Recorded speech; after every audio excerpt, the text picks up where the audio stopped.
बिस्मिल्लाहिर्रहमानिर्रहीम। मैं हूं Amjad Awan export documentation channel पर एक नई वीडियो के साथ अपने तमाम व्यूवर्स को वेलकम कहता हूं। आज का हमारा टॉपिक है usages of feeder vessel and mother vessel. सबसे पहले हम आपको फीडर वेसल और मदर वेसल का एक शॉर्ट सा इंट्रो देंगे। इसके बाद फिर आपको ये बताएंगे कि फीडर वेसल क्या इसकी जॉब होती है और मदर वेसल की क्या होती है और इनमें डिफरेंस क्या है। ठीक है, वीडियो स्टार्ट करने से पहले अपने दोस्तों से गुजारिश है कि अगर आप मेरे चैनल पर नए हैं या आपने अभी तक मेरे चैनल को सब्सक्राइब नहीं किया तो उसे सब्सक्राइब कर दें। उसके साथ बेल आइकन को ज़रूर क्लिक करें ताकि हर आने वाली वीडियो का नोटिफिकेशन आपके पास पहुंच सके। अब वीडियो को स्टार्ट करते हैं। देखिए, दो तरह के शिप्स होते हैं, एक फीडर वेसल कहलाता है, एक मदर वेसल कहलाता है। फीडर वेसल छोटा होता है और मदर वेसल बड़ा शिप होता है। ठीक है, अब फीडर वेसल जो होता है ये इसका जो वर्किंग एरिया है वो स्मॉल पोर्ट से, छोटी पोर्ट से बड़ी पोर्ट के बीच में होता है और इसकी कैपेसिटी होती है 300 से 500 कंटेनर। 300 से 500 20 फीट कंटेनर ये उठा सकता है और छोटी पोर्ट से बड़ी पोर्ट तक ये कार्गो लेके भी जाता है और वापस लेके भी आता है। क्योंकि जो मदर वेसल होता है वो चूंकि बड़ा होता है इसलिए वो छोटी पोर्ट्स को टच नहीं करता। वो कार्गो पिक करने के लिए जो छोटी पोर्ट्स होती हैं, स्मॉल पोर्ट्स होती हैं, उनके नियरेस्ट जो बड़ी पोर्ट होती है वहाँ से उनकी कार्गो वो कलेक्ट करता है और वहीं पर डिस्चार्ज करता है।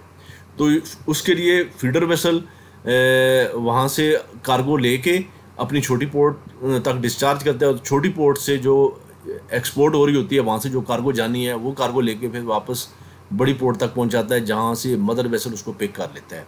और इसकी जो कैपेसिटी मैंने आपको जैसे बता दिया कि 300 से 520 फीट कंटेनर ये उठाता है और उसकी स्पीड स्लो होती है। मदर वेसल चूँकि बड़ा होता है और बहुत उसकी जो कैपेसिटी है वो भी बहुत ज़्यादा होती है, इसी तरह उसकी स्पीड भी ज़्यादा होती है मदर वेसल की।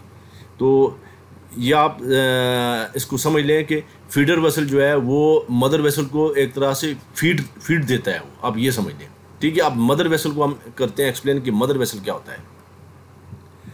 मदर वेसल जो होता है वो बड़ी पोर्ट से बड़ी पोर्ट तक जाता है, छोटी पोर्ट को वो टच नहीं करता। लार्जर पोर्ट से लार्जर पोर्ट तक उसका जो एरिया है जिसको वो टच करता है ये मदर वेसल है। और इसकी कैपेसिटी 10,000 से लेकर 15,000, 10,000 से लेकर 15,000 20 फुट कंटेनर है इसकी। ठीक है, मे भी अब ये इंक्रीज़ कर रही हो, ये जो कैपेसिटी इंक्रीज़ कर गई हो, क्योंकि कोशिश हो रही थी कि 20,000 तक इसको इंक्रीज़ किया जाए। तो यूजली जो है इसकी 10,000 से 15,000 20 फुट कंटेनर्स ये इसकी कैपेसिटी है। अब ये ज़रूरी नहीं कि सारे 20 फुट कंटेनर ही लेके जाए, 40 फुटर भी लेके जाता होगा, लेकिन ये जो उसकी मेजरमेंट है ये 20 फुट कंटेनर के हिसाब से है। ठीक है, और इसकी जो स्पीड होती है ये उससे जो फीडर वेसल है उससे कहीं ज़्यादा तेज़ होती है, तेज़ चलता है ये।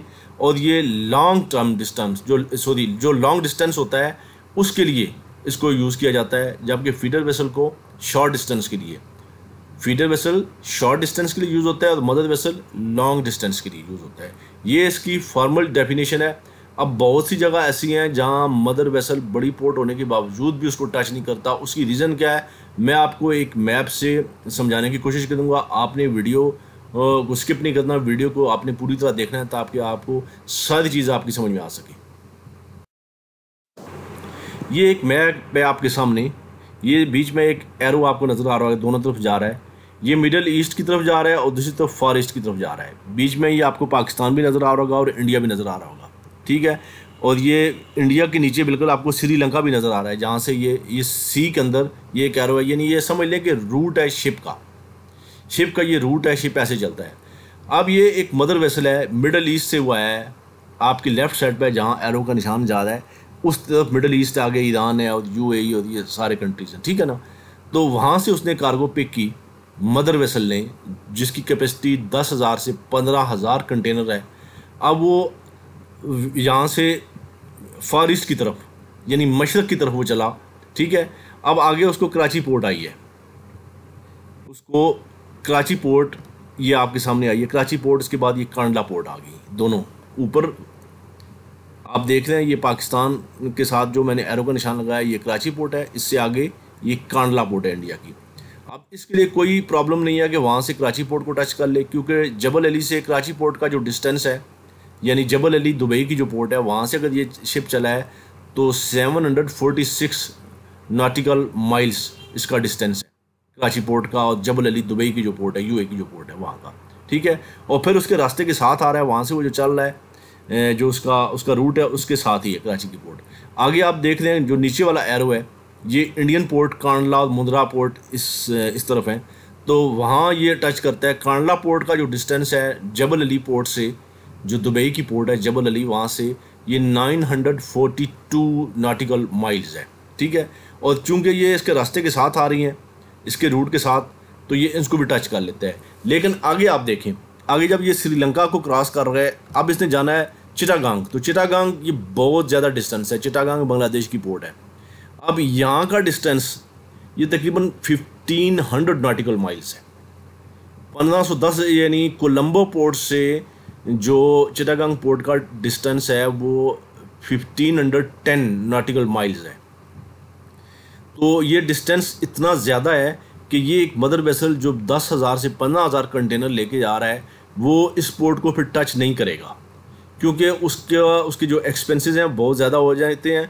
अगर उसके पास सपोज 50 कंटेनर्स भी उसने डिस्चार्ज करने हैं वहाँ पर, तो 50 कंटेनर्स के लिए वो 1510 नॉटिकल माइल्स का डिस्टेंस नहीं वो इसको अफोर्ड कर सकता। अब कराची पोर्ट का जैसे मैंने आपको बताया 746 नॉटिकल माइल्स है जबल अली से।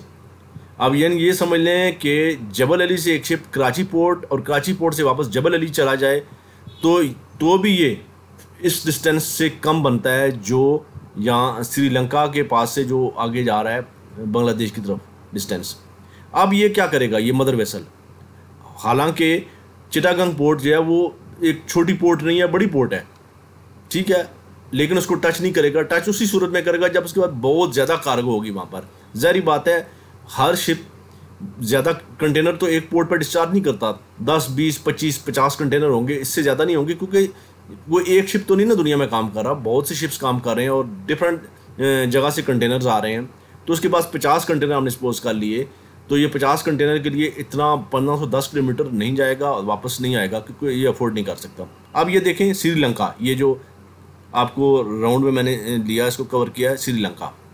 अब ये क्या करता है कि ये शिप श्रीलंका पे कार्गो डिस्चार्ज कर देगा, इसकी चिटागांग पोर्ट की। श्रीलंका की जो पोर्ट है कोलंबो, अब वहाँ पर इसकी कार्गो डिस्चार्ज कर देगा। यहाँ से फीडर वेसल ये कार्गो उठा के चिटागांग पोर्ट पहुँचाएगा। इसी तरह चिटागांग पोर्ट से ये कार्गो उठा के वापस कोलंबो पोर्ट पे लाएगा, और वहाँ से जो मदर वेसल होगा वो कार्गो पिक करके आगे जहाँ भी लेके जानी है वो ले जाएगा। इस तरह बहुत सी जगह ऐसी हैं, जिस तरह जैसे मैंने अभी आपके सामने रखी है चिटागांग पोर्ट, तो इसी तरह बहुत सी जगह ऐसी होती हैं जहाँ इसके लिए प्रॉब्लम बन जाती है मदर वेसल को, अगरचे पोर्ट छोटी ना भी हो, लेकिन चूंकि डिस्टेंस बहुत ज़्यादा बन जाता है तो फिर वो ये अफोर्ड नहीं कर सकता, तो उसके नियरेस्ट जो पोर्ट होती है वहाँ पे कार्गो डिस्चार्ज कर दिया जाता है, और फिर वो फीडर वेसल वहाँ से वो कार्गो लेके उस पोर्ट तक ले जाता है। अब श्रीलंका को देखें, एक ऐसी जगह पर है, यानी ये फार ईस्ट और मिडिल ईस्ट के बीच में जहाँ रूट है हर शिप का जो उसके आसपास से गुजरता है। तो अब श्रीलंका भी आपके सामने डिफ़ॉल्ट कर गया, एक अलग सी बात आ गई, मैं सोचता हूँ कि कर दी जाए आपसे, अभी डिफ़ॉल्ट कर गया। लेकिन ये देखें श्रीलंका ऐसी जगह पर था और ऐसी जगह पर है अब भी और रहेगा भी, कि जहाँ मिडल ईस्ट और फार ईस्ट दोनों का रूट है, बल्कि मैं ये कहूँ कि यूरोप और एशिया का रूट भी यहीं से जाता है। आगे जो शिप्स यूरोप से आ रहे हैं, यूरोप में जा रहे हैं, वो भी इसी रूट से जाते हैं। और ये ऐसी जगह पर है कि अगर इसको अच्छी लीडरशिप मिली होती श्रीलंका को, तो इसको फ्री पोर्ट बना दिया जाता, तो दुबई और सिंगापुर से कहीं ज़्यादा आगे जा सकता था ये श्रीलंका। लेकिन वहाँ के लोगों की बैड लक कहूँ कि उनको लीडरशिप अच्छी नहीं मिली, बल्कि हमारी एशियन कंट्रीज़ में ये सब में भी यही प्रॉब्लम चली आ रही है कि श्रीलंका में भी जैसी थी कि वो मेरा ख्याल 1 या 2 फैमिलीज़ हैं वो जो वहाँ पे बार बार हुकूमत में आ रही हैं, तो इससे फिर मेरिट का जो सिस्टम है वो ख़त्म हो जाता है। एक ही फैमिली होती है, यूरोप वालों ने इससे जान छुड़ा ली। आप देखें यूके में वहाँ पे कोइन तो है, लेकिन उसकी हैसियत कुछ नहीं है, उन्होंने वो भी इसी तरह थे, यानी लोगों के पीछे चलते थे, यानी एक ही फैमिली के पीछे चलते थे, लेकिन उन्होंने उससे जान छुड़ा ली। अब वो क्या कहते हैं, रस्मन एक तरह की वो कोइन है, जो उसके पास पार्लियामेंट से जो बिल आएगा उसने उस पर साइन करने ही करने हैं। पाकिस्तान के साथ भी यही प्रॉब्लम है, इंडिया के साथ भी यही है, बांग्लादेश के साथ भी ऐसा ही है। कुछ फैमिलीज जो हैं वो बार बार आ रही हैं, लीडरशिप मतलब नहीं मिली श्रीलंका को, जिसकी वजह से मेरिट के ऊपर लीडरशिप नहीं मिली। पुराने वक्तों में जैसे एक बादशाह होता था, किंग होता था, उसके मरने के बाद उसका बेटा, चंद मंथ का भी हमने हिस्ट्री में देखा है कि कुछ ऐसे लोग भी किंग बना दिए गए हैं जिनकी एज 2, 4, 6 महीने थी। तो इंसान जो है, इस चीज़ को इंसान को सोचना चाहिए कि अब दुनिया कहाँ से कहाँ पहुँच गई है, मेरिट के ऊपर काम होना चाहिए।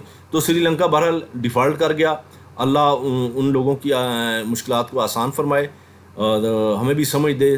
बहरहाल ये एक वीडियो थी जो आपसे शेयर करनी थी। उम्मीद है आपको वीडियो अच्छी लगी होगी। वीडियो अच्छी लगी तो उसे लाइक करें, अपने दोस्तों से शेयर करें। मिलते हैं अपने नेक्स्ट ट्यूटोरियल में किसी और टॉपिक के साथ। अपना बहुत सा ख्याल रखिएगा। अल्लाह हाफिज़।